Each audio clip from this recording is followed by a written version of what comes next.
Hello guys, magandang araw po sa inyong lahat and welcome back po sa aking channel para tutorial video. So, isang masaya, maligaya na pagsalubong po sa bagong taon, 2024.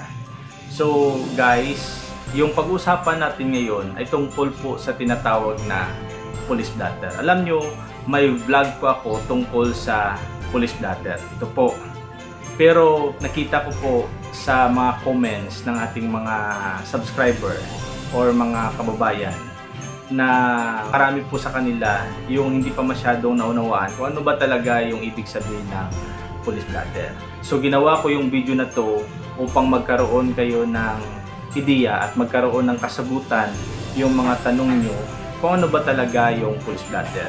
Dahil hindi natin maiwasan na mayroong kaguluhang nangyayari sa ating lugar. Darating at darating yung panahon na pupunta tayo sa barangay o sa police station upang magpa-blatter sa ating inireklamong tao. So, yung sasagutin natin, yung tanong kung mayroong bang taong inireklamo o yung kapitbahay mo ay inireklamo mo sa isang barangay, pinablatter mo sa isang police station, ito ba isang paraan ng pagsampa ng kaso? Kung isang inireklamong tao ay napasama sa isang police blotter, siya ba ay mayroong criminal record? Yan po yung ating sasagutin sa vlog na ito. At kung gusto nyong maunawaan ang tungkol sa police blotter, I invite you all to please watch my video mula po sa simula hanggang sa katapusan. So, please watch this.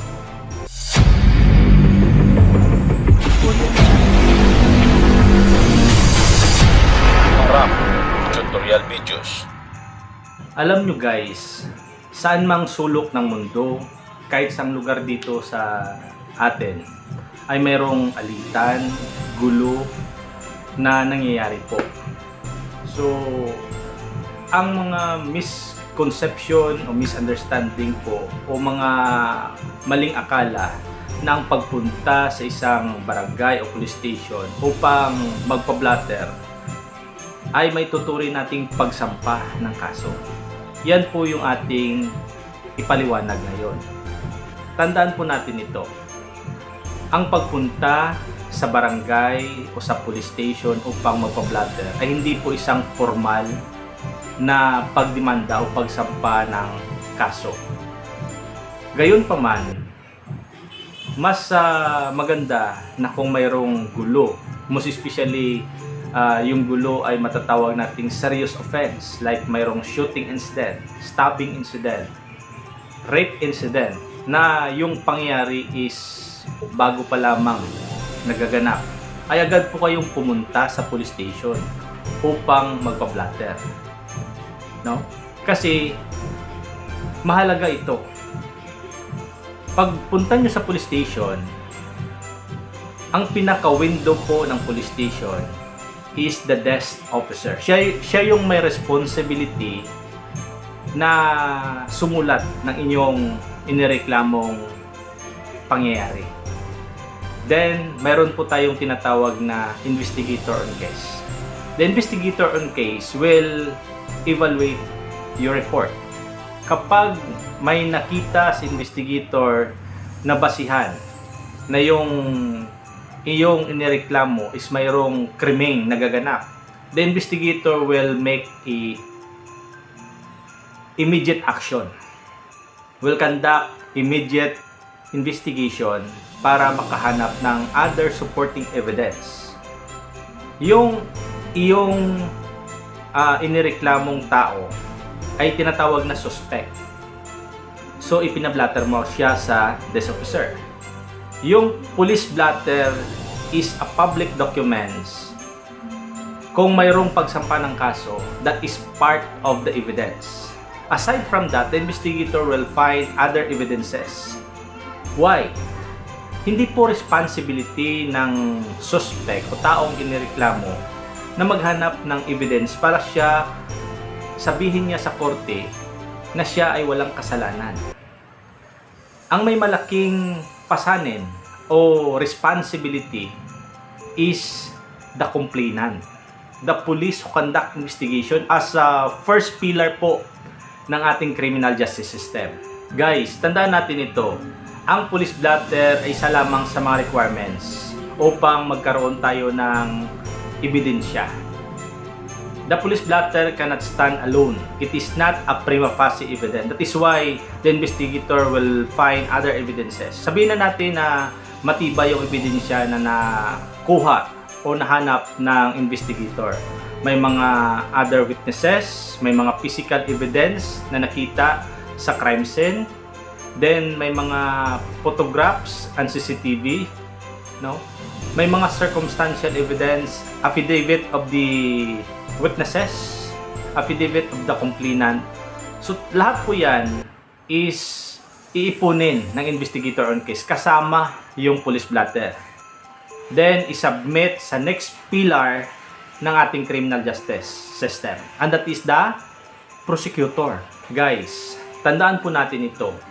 Isa po sa unang hakbang ng proseso ng pagsampa ng kaso ay ang paghain ng complaint o reklamo, demanda sa prosecutor's office as next pillar po ng ating criminal justice system. Si prosecutor or si fiscal will make a preliminary investigation. No? Mayroon mang mga incident na hindi na kailangan yung preliminary investigation. But whatever it is, the fiscal will evaluate the case. Kapag nakitaan ni fiscal ng tinatawag na probable cause o basihan, that's the time po na yung kaso is pupunta sa third pillar po ng ating criminal justice system, and that is the court. At yung korte ay may malaking responsibilidad sa pagdinig at paglilitis ng isang kaso. So guys, the moment po na yung kaso o complaint is napunta po sa court, that's the time po na yung accused, taong inireklamo, is magkaroon po ng criminal record.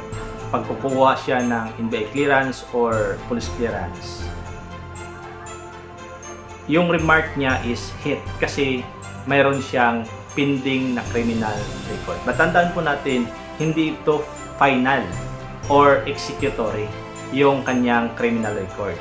Kasi sinasabi ng batas, Section 12, Article 3 ng ating 1987 Philippine Constitution, the accused is presumed innocent unless he is proven guilty in any court beyond reasonable doubt. So kapag mayroon ng final judgment, yung kaso laban sa accused, taong inireklamo, that's the time ng kanyang criminal record is magiging final and executory. So yung tao is maaaring makulong depende sa gravity of offense na kanyang na-commit. That is service of sentence, and he will go to the next pillar po ng ating criminal justice system, and that is the correction pillar. Pwede siya makulong sa Bureau of Jail Management and Penology, or kung grabe yung kanyang na-commit, malaki yung possibility na makulong siya sa ating mga correctional institution like Bureau of Correction sa Muntinlupa o sa ibang other correctional institution ng ating gobyerno. So guys, I think that's all, and I hope po na sa aking vlog na ito, this is my follow-up vlog regarding po sa aking unang vlog tungkol po sa police blotter, and I hope na marami po sa ating mga kababayan ang naliwanagan kung ano ba talaga ang ibig sabihin ng police blotter. So marami pong salamat sa panonood, and thank you for watching.